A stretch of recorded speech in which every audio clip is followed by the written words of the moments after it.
नमस्कार, मैं doctor NP Prajapati, सहायक प्राध्यापक हिंदी, शासकीय अग्रणी महाविद्यालय बैढ़न से आपका हार्दिक स्वागत करता हूं।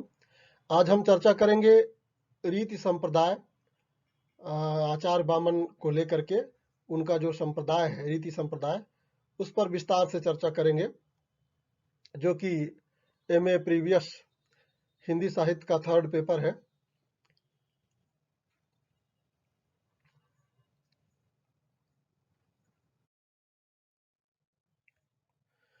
लक्षण ग्रंथों में प्रयुक्त रीति शब्द ढंग, शैली, प्रकार, मार्ग तथा प्रणाली का वाचक है। रीति तत्व काव्य का एक महत्वपूर्ण अवयव है। आचार बामन ने 9वीं शताब्दी में रीति संप्रदाय की स्थापना की है। उनके अनुसार पदों, विभक्ति युक्त शब्दों की विशिष्ट रचना ही रीति है। वो लिखते हैं, विशिष्ट पद रचना रीति है। वामन के मत में रीति काव्य की आत्मा है। वे कहते हैं कि रीतिरात्मा काव्यस्य, यानी रीति ही काव्य की आत्मा है। उनके अनुसार विशिष्ट पद रचना रीति है और उसके गुण उसके विशिष्ट आत्मरूप धर्म है। पूर्ववर्ती काव्यशास्त्री आचार्य दंडी ने भी इस मत को स्वीकार किया था। उन्होंने रीति एवं गुण को परस्पर संबद्ध कर एक मानने की चेष्टा भी की थी। आनंदवर्धन भी रीति पर विचार करते हुए लिखते हैं, वाक्यवाचक चारुत्य हेतु अर्थात रीति शब्द और अर्थ में सौंदर्य का विधान करती है। आचार्य विश्वनाथ भी रीति को रस का उपकारक मानने के पक्षधर रहे हैं। वक्रोक्त जीवितम के लेखक कुंतक ने इस सिद्धांत को स्वीकार करने की अपेक्षा इसका विरोध किया था। इसका प्रभाव संभवतः मम्मट पर भी पड़ा और उन्होंने प्रत्यक्ष रूप में रीतियों को स्वीकार न कर वृत्तियों के रूप में इन्हें स्वीकार किया था। राजशेखर ने रीतियों को काव्य का बाह्य तत्व स्वीकार किया है। उनका कथन इस प्रकार है, वचन विन्यास क्रमो रीति, जिस प्रकार अवयवों का उचित सन्निवेश शरीर का सौंदर्य बढ़ाता है, शरीर का उपकारक होता है, उसी प्रकार गुणाभिव्यंजक वर्णों रीति का यथा स्थान पर प्रयोग शब्दार्थ शरीर तथा आत्मा का विशेष उपकार करता है।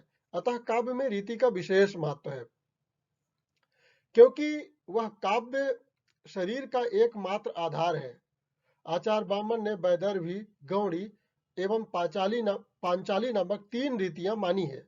प्रायः यह तीनों ही अधिकांश आचार्यों को मान्य भी हैं। आगे चलकर यही तीनों जो प्रकार हैं, उन्हीं को आचार्यों ने स्वीकार भी किया।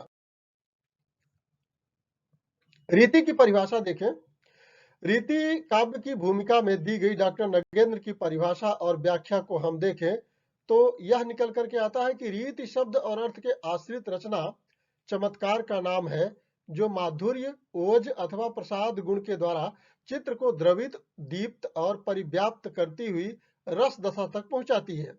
वामन रस की स्थिति गुण के अंतर्गत मानते हैं, जो कि रीति का भी मूल आधार है। आचार्य बामन के मत में रचना और चमत्कार दोनों रीति पर आश्रित है। वहीं माधुर्य आदि गुणों के कारण चित्र को द्रवित कर रस दशा तक पहुंचाते हैं। अतः रीति ही काव्य का सर्वस्व है। अब हम जो इसके प्रकार हैं, जिसकी चर्चा हमने ऊपर किया, वैदर्भी, गौड़ी और पांचाली, इनमें से एक एक करके चर्चा कर लेते हैं। तो सबसे पहले हम बात करते हैं वैदर्भी रीति की। माधुर्य व्यंजक गुणों से युक्त, दीर्घ समासों से रहित अथवा छोटे समासों वाली ललित यानी सुंदर पद रचना का नाम वैदर्भी है। यह रीति श्रृंगार, शांत एवं करुण रस आदि की पारिपोषिका है। ललित एवं मधुर रसों के लिए यह अधिक अनुकूल होती है। विदर्भ देश के कवियों के द्वारा अधिक प्रयोग में आने के कारण इसका नाम वैदर्भी पड़ा। माधुर्य व्यंजक वर्णों के द्वारा की हुई समास रहित अथवा छोटे समासों से युक्त मनोहर रचना को वैदर्भी कहते हैं। इसका दूसरा नाम ललिता भी है। वामन तथा मम्मट इसे उपनागरिका भी कहते हैं।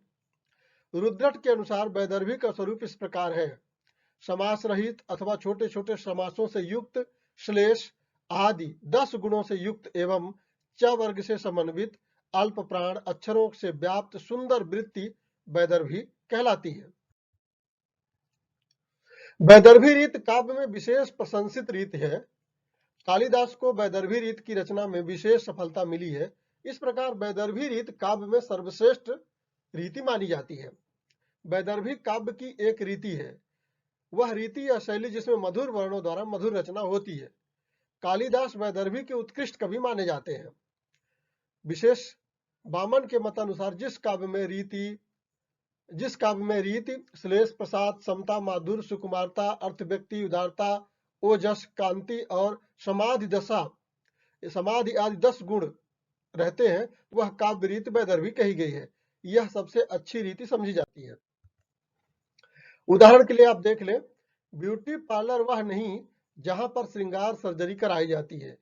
अब तो वह शिक्षा संस्थान भी ब्यूटी पार्लर है जहां पर डिग्रियों की श्रृंगार सर्जरी कराई जाती है। योग्यता की सुंदरता जिसकी होती है वह असली क्वालिफाइड है। एक उदाहरण देख लीजिए। और परिरंभ कुंभ की मदिरा, निश्वास मलय के झोंके, मुख चंद्र चांदनी जल से मैं उठता था मुंह धोके। ये जो पंक्तियां हैं आंसू खंड काव्य से है जयशंकर प्रसाद की। प्रसाद इस पद में कोमल मधुर वर्णों का प्रयोग हुआ है। समासों का अभाव है। पदावली ललित है यानी सुंदर है। श्रुति मधुर है यानी कर्णप्रिय है। अतः यहाँ पर वैदर्भी रीति है। अब आते हैं गौड़ी रीति पर। यह ओजपूर्ण शैली है। ओज प्रकाश वर्णों से संपन्न दीर्घ समास वाली शब्द आडंबरवर्ती रीति गौड़ी होती है। दंडी इसमें 10 गुणों का समावेश नहीं मानते हैं। वामन गौड़ी रीति के स्वरूप का विवेचन करते हुए लिखते हैं कि इसमें ओज और कांति गुणों का प्राधान्य तथा समास की बहुलता रहती है। मधुरता तथा सुकुमारता का इसमें अभाव रहता है। रुद्रदत्त ने इसको दीर्घ समास वाली रचना माना है, जो कि रौद्र, भयानक, वीर आदि उग्र रसों की अभिव्यक्ति के लिए उपयुक्त होती है। इस रीति की रचना में उद्दीपक वर्णों का प्रयोग होता है जिसमें शौर्य भावना का आविर्भाव होता है। इसी गौड़ी रीत का दूसरा नाम परुषा है। मम्मट के अनुसार इसका लक्षण इस प्रकार है। ओज प्रकाश क अस्तु परुषा। आचार्य आनंद वर्धन इसे दीर्घ समास वृत्ति कहते हैं। उदाहरण के लिए देख लें। अच्छा ही निश्च रचाहि उज्जारो इमी, तोसे तिक्ष तुक्षण को कच्छवे न गंत हो। जारी डारो लंकहि उजारी डारो उपवन, फारी डारो रावण को मैं हनुमंत हूं। इस उदाहरण में संयुक्त अक्षर का प्रचुर प्रयोग हुआ है। ओज गुण की अभिव्यक्ति हो रही है। वर्ण जो यहाँ पर है वो कर्णकटु है तथा महाप्राण शब्दों ट, ठ, ड़, ढ आदि, ह आदि का प्रयोग हुआ है। अतः इसमें गौड़ी रीति है। अब आते हैं अंतिम जो रीति है वो पांचाली। ओज एवं कांति समन्वित पदों की मधुर सुकुमार रचना को पांचाली कहते हैं। पांचाली रीति का उल्लेख भामा तथा दंडी ने नहीं किया है। इस रीति का सबसे पहले उल्लेख वामन ने किया था। वामन के अनुसार यह माधुर्य और सुकुमारता से संपन्न रीति और अगठित भाव शिथिल छाया मुक्त यानी कांति रहित मधुर और सुकुमार गुणों से युक्त होती है। माधुर्य और सुकुमार यौपन्ना पांचाली रीत होती है। उदाहरण के लिए देख लें। मधुरा का मुस्काती थी पहले जब देखा तुमको, परिचित से जाने कब के तुम लगे उसी क्षण हमको। इस उदाहरण में प्रसाद गुण की अधिकता है, समास का अभाव है, शब्दावली कोमल है, अतः पांचाली रीति है। राजशेखर मागधी नामक एक अन्य रीति भी स्वीकार करते हैं जो मगध देश में व्यवहृत होती है। भोज अवंतिका नामक रीति का उल्लेख करते हैं। एक लाटी नामक रीति भी है। इसका प्रयोग लाट देश में होता है। रुद्रट के अनुसार लाटी मध्यम समास वाली होती है। इसका उपयोग उग्र रसों में होता है। विश्वनाथ लाटी को वैदर्भी पांचाली के बीच की रीत मानते हैं। लाटी तु रीति वैदर्भी पांचाल्य और अंतरे। उपर्युक्त विवेचन के अनुसार रीति संप्रदाय के भेद निम्नलिखित निकल करके आते हैं।